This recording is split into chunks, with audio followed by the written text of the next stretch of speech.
Hey guys, today me and my group are going to discuss about upholding human rights and also the anti-corruption law. One of the reasons why we as humans need rules or law is that humans have different needs and desires. There is a good one and a bad one. Cicero stated that ibi societas, ibi ius, which means when there is people, there is law. Law of a nation aligns with the purpose of a nation itself. If the purpose of a country is just to maintain the order, then the purpose of a country is lacking. One example of broader goal of the state is guaranteeing the welfare of the citizen in addition to its security. This Cronenberg's theory is widely known as the welfare state theory. The activities of human issues will appear in various ways. Maybe the concept of the community is that there is a concept that states in their life where they live consciously. Their people's lives become distrustful or they can win the people's trust. The concept of legal awareness according to Suparto states that law enforcement is from the lowest up to the highest. A. The legal knowledge is someone's knowledge of certain behaviors that are regulated by law. And B. Understanding of the law regarding the content of the certain rules of law. A legal attitude is a tendency to accept the law because of the respect for the law as something useful and damaging if the law implemented properly. The legal behavior. The pattern of legal behavior is the main thing in the awareness of the legal awareness applies or not in society. Challenges of law enforcement in Indonesia. The challenge faced by the Indonesian people today is facing the problem of law enforcement in the midst of rampant law violations at all levels of community life. For example, there are still a lot of Indonesian citizens, especially the state apparatus, who lack of ethics, which are not oriented to the society. Cases like KKN are still happening here in Indonesia. Indonesia also faces unending conflicts regarding SARA. These are small parts of laws that are not enforced.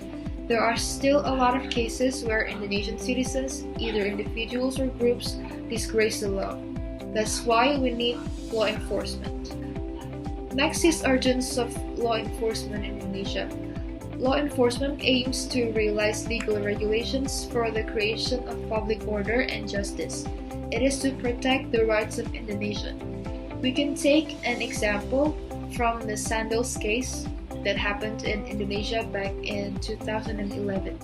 A student in the senior year sentenced to 5 years in prison for stealing sandals. This proved us that we need law enforcement to improve our country and to reduce chaos. So there are three factors that cause problem for the law enforcement.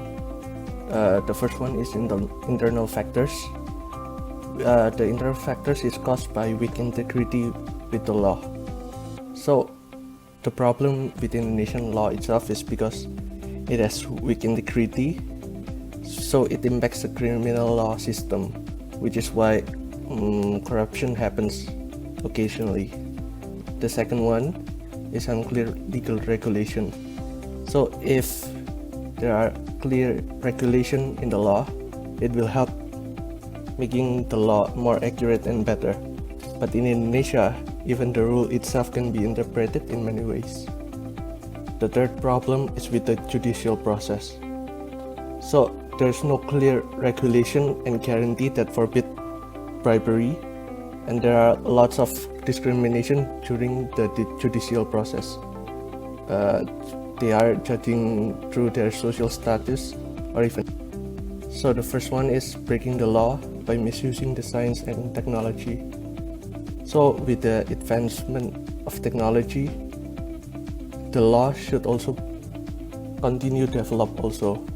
If not, there will be a lot of crimes that cannot be covered by the law. For example, before, plagiarism happens and a lot of piracy and frauding, and even cyberbullying. And the second one is the advancement in science and technology equals advancement in the law. With the development of technology and science, the law should also adapt also. But sadly in Indonesia, it took a long time for the law to adapt due to lack of infrastructure. Number 3 is the impact of media. With the internet and other media such as social media, cause Indonesia too easily to be affected. The spreading of hoax, misinformation and also knowing the truth also knowing without the real truth could cause the law not to go neutral and give hard decision to enforce the law. And number 3 is globalization. So when globalization has been accepted by the society, then it has turned into a law that binds the community in some way.